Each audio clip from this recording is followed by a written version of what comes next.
Out of Line is a simple, short platformer with many puzzles. You play as a never-named protagonist who, according to out-of-game material, is called San. But unfortunately, there isn't much of a story here, and the game is neither long enough nor fun enough to make up for that. For example, Mario was a plumber saving a princess in a toadstool kingdom from a weird turtle-dragon hybrid creature. But myself and millions of others are cool with this because the games are a fun ride. Out of Line doesn't meet that bar, and so a good story would have helped it. Meanwhile, the characters aren't engaging either. They're unvoiced and have no written dialogue and almost no personality. What is there is odd. San waves happily despite his grim circumstances, which is just weird, and that's about it. He's happy and sweet unless he's worried. Instead of any depth, you simply race for a factory exit. Along the way, you get attacked by metal claws, chased by odd spiders, and meet what's either San's family, San's older selves, or both. The narrative is vague on this point. It seems to be trying to be deep. I don't think this is done in an intriguing sort of way, though, because while you can read into its meaning, there's not much to go on. Meaning, trying to add meaning feels like writing a fanfic. A player has to add in so many details and so much of their own thought, their own interpretations, and not in a beautiful sort of way.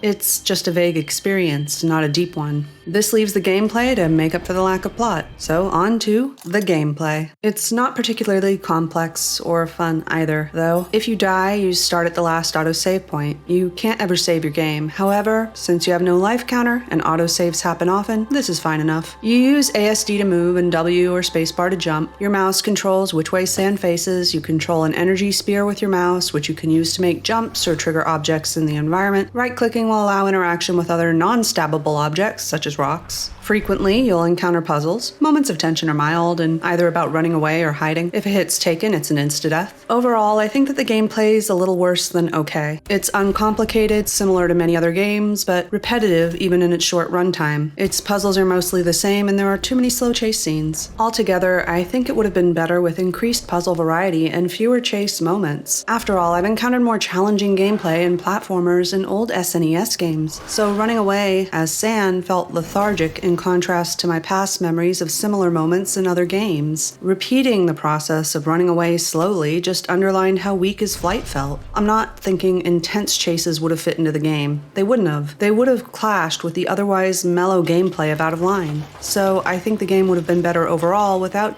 having multiple chases. As for quality, I did notice a couple of superficial glitches, and I got stuck at one point. When I did get stuck, then I had to restart from the last save, so it wasn't a huge deal. For the most part, Out of Line runs and plays just fine. The look and the sound. The look is okay. I've seen more beautiful platformers and worse ones. The sound's pretty and it fits well. There's not much of note though. I doubt that I'll remember Out of Line's style for years to come. Yet, together, they made a mellow atmosphere come to life. Time and cost. I got this game for free from an Epic Games giveaway. If you want to buy it, then it'd cost you about $8 at full price. That's a little steep as far as simple games go, so I recommend waiting for a sale if you really want it. The game is short. It took me 3.5 hours to complete, and according to how long to beat, that's typical. It shouldn't take you more than 4 hours to finish it at max. Final thoughts. It's simple, repetitive, mellow in tone, and a tad sweet. There's nothing terribly wrong or wonderful about it, but overall, I liked it less than I've liked most platformers that I've played, and so I'd say it's slightly worse than average. And while story isn't a huge component in platformers, I think this one tanked that category by trying and yet being way too vague, odd at points, and then not having very fun gameplay to back it up. At the very least, I think it should have explained why San wanted to escape, not had him rotate between gleeful and worried in such dire circumstances, explain why those who looked just like him weren't saved, and made who he was meeting and why clear. There didn't need to be hand-holding, but a few lines or scenes would have made the game less vague and open to interpretation. I think that some interpretation's fine. A game can be treated like poetry, but too much and it becomes abstract art. When a game feels like abstract art, that's not my thing, at least not if the gameplay is also lacking.